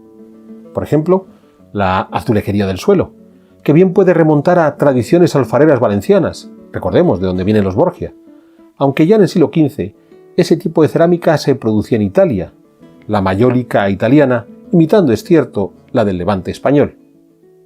O la forma de vertebrar el propio programa iconográfico en una serie de lunetos a modo de cavidades o los casetones del techo, con cierto sabor todo ello mudéjar. Y aquí podemos recordar la sierra de historias que dedicamos al Palacio de Tordesillas para ver este tipo de solución. Se ha insistido mucho en ese punto mudejarizante, apelando a los orígenes hispanos de Alejandro VI. Pudiera ser, pero quizás para el Papa Borgia era más importante apelar a la tradición que encarnaban estos sistemas constructivos, de modo que su programa teológico no fuera tan rupturista. ¿Cuál era ese programa? Pues, encargado a Pinturicchio y su taller, se desarrolló a través de 6 salas. En la primera encontramos 12 lunetos.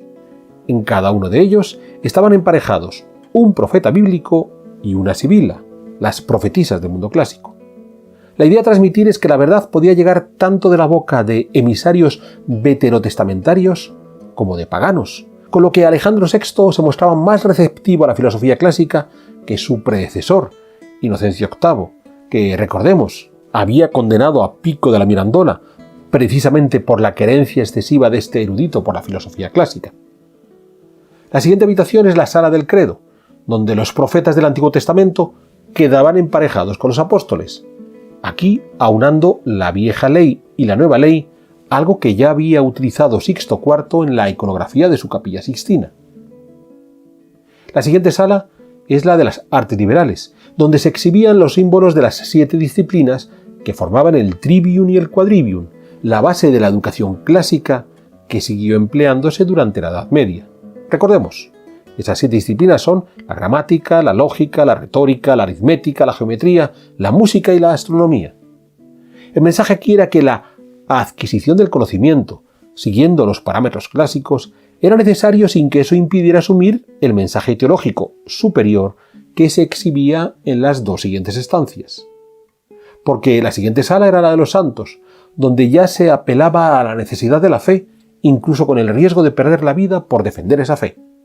Y a continuación llegaba la sala de los misterios teológicos, la concepción, la natividad, la resurrección, la ascensión, Pentecostés, verdades absolutas que habían de ser asumidas más allá de cualquier raciocinio. La formación intelectual quedaba así plegada a la verdad revelada. Todo este recorrido terminaba en la sala de los pontífices, que sufrió un aparatoso accidente en 1500, perdiéndose la decoración original, por lo que el colofón de todo este programa teológico era que el camino de la verdad estaba tutelado por los papas. En este recorrido no se había rechazado ni la mitología clásica, encarnada por las sibilas, ni la formación académica, representada por el trivio y el quadrivio, sino que sencillamente todo quedaba supeditado a la verdad teológica custodiada por los papas. En realidad, este será el humanismo que termine por triunfar a finales del siglo XV y comienzos del XVI. Lejos de ser un humanismo que rechace la teología cristiana y se afiance solo en las raíces de la filosofía clásica, lo que los Medici, en cierta medida, quisieron desarrollar en Florencia a través de la Academia Platónica, lo que Alejandro VI buscaba fue un maridaje razonable entre el mundo clásico y el mundo cristiano, algo que se había venido dando durante la Edad Media, pero ahora con ropajes artísticos romanos. En ese sentido, el Papa Borgia se caracterizó por su capacidad por aceptar a las culturas que estaban fuera del cristianismo. Poco antes de ser nombrado Papa en marzo de 1492, los reyes católicos habían expulsado a los judíos de sus reinos. Alejandro VI tuvo a bien recibirlos en sus estados pontificios, aunque eso sí, siguió persiguiendo a los criptojudíos, aquellos seguidores de la ley de Moisés que decían haberse convertido al cristianismo, pero que seguían practicando el judaísmo. No perseguía a los judíos, perseguía a los falsos conversos.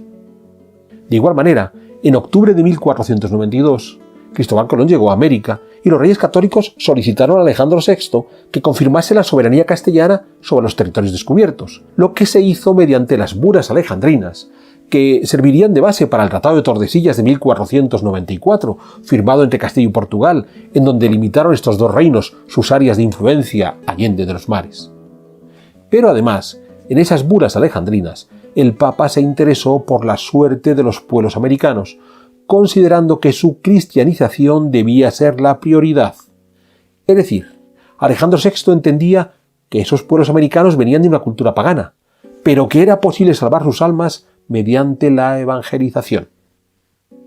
En definitiva, una aceptación de tradiciones diferentes que hemos visto en los apartamentos Borgia, donde la estructura arquitectónica se apoyaba en las formas medievales, pero la manera de presentar la iconografía ya respondía a las modas clásicas venidas de Florencia. Recordemos, Alejandro VI no buscaba ningún tipo de sincretismo religioso, pero sí consideraba que desde diferentes caminos se podía alcanzar la salvación cristiana. El paso último lo daría el sucesor de Alejandro VI, Giuliano della Rovere, ya convertido en el Papa Julio II, cuando prescindió de la estructura arquitectónica medieval y ya desarrolló todo el lenguaje clásico, pero siempre dentro de esas formas del humanismo cristiano alejandrino. Lo podemos ver en las estancias que Julio II mandó pintar a Rafael, tal como vimos en la Sierra de Historias dedicada a la Escuela de Atenas. Pero todo este programa de aceptación paulatina del mundo clásico que desarrolló Alejandro VI en los apartamentos Borgia había de tener un complemento político. No bastaba con hacer de la Roma papal la cabeza de una Roma clásica recuperada desde el punto de vista cultural. Era necesario que la Roma papal también se convirtiese en la cabeza política de esa Roma clásica resucitada. De partida, el primer enemigo a batir eran los Medici de Florencia. En esta ciudad, Alejandro VI encontró un inesperado aliado en un monje dominico, Girolamo Savonarola, que desde 1491 venía predicando contra el desenfreno y la falta de moral de los Medici. En 1494, Carlos VIII, rey de Francia, entró en Italia con la intención de conquistar el reino de Nápoles. Su llegada a Florencia fue aprovechada por los partidarios de Savonarola para expulsar a los Medici. El dominico logró implantar una tiranía teocrática. Alejandro VI trató de pactar con él, pero Savonarola decidió enfocar sus ataques contra el Papa, al que consideraba tan inmoral y corrupto como los Medici. Carlos VIII, tras ocupar Nápoles, había regresado a Francia y allí murió en 1498. De esta forma, Savonarola perdió a su principal aliado y Alejandro VI logró maniobrar a sus partidarios en Florencia para que derrocasen y ajusticiasen a Savonarola. Ese ataque de Carlos VIII a Nápoles en 1494 le obligó a Alejandro VI a buscar la alianza de otros príncipes italianos, pero sobre todo del emperador Maximiliano y de Fernando de Aragón, el rey católico, que fue el primero en acudir para combatir al monarca francés. Carlos VIII hubo de regresar a Francia, pero a Alejandro VI le quedó claro que había de reorganizar el ejército pontificio, a la cabeza del cual puso en 1496 a su hijo Juan, siguiendo los pasos de Calixto III, cuando puso a su sobrino Pedro Luis de Borja, o de Sixto IV, cuando colocó a su propio sobrino Girolamo Riario. Pero si en aquellos casos previos la idea de aquellos papas era crear pequeños principados para sus familiares, lo que buscaba Alejandro VI era crear un estado propio en Italia, acabando con los poderes locales y fuera de las influencias extranjeras. Pero sus planes se torcieron. En 1497 murió su hijo Juan. Su otro hijo, César Borgia, que estaba destinado a la vida eclesiástica, abandonó esta, incluido su título de cardenal, y se puso a la cabeza de los ejércitos pontificios. Pero muy pronto entendió que necesitaba el apoyo de los franceses, con los que llegó a un acuerdo. Francia habría de quedarse con el ducado de Milán. César Borgia podía aspirar a Nápoles y por el camino eliminaría a todos los señores de la Toscana y la Romaña. Comenzaron así las llamadas Guerras de Italia, que habían de durar desde 1499 a 1504. De partida, César, con el concurso de los franceses, fue conquistando las ciudades de la Romaña y la Toscana que ambicionaba. Pero en 1501 descubrió que franceses y aragoneses habían pactado para dividirse el reino de los Nápoles, dejando a los Borgia fuera. La muerte de Alejandro VI en agosto de 1503 puso fin a este primer intento de una Italia unificada bajo el mando papal. Su hijo César hubo de huir y terminó por refugiarse en Navarra, donde, tras múltiples peripecias, murió en una emboscada en 1507.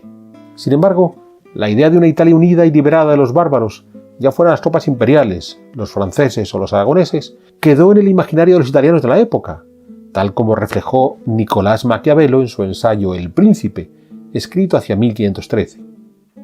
En realidad, Maquiavelo quiso recoger no solo la experiencia liderada por los Borgia, sino también la realizada por el Papa Julio II. Porque ese doble programa político y artístico de hacer de la Roma papal la nueva Roma imperial que quiso poner en marcha Alejandro VI Borgia sería retomado por su rival y sucesor, Julio II de la Rovere, tras ser elegido papa en octubre de 1503. Solo que Julio II consideró que él en persona había de liderar las campañas militares que pusieran a Italia a sus pies. Pero eso ya es tema para otra sierra de historias.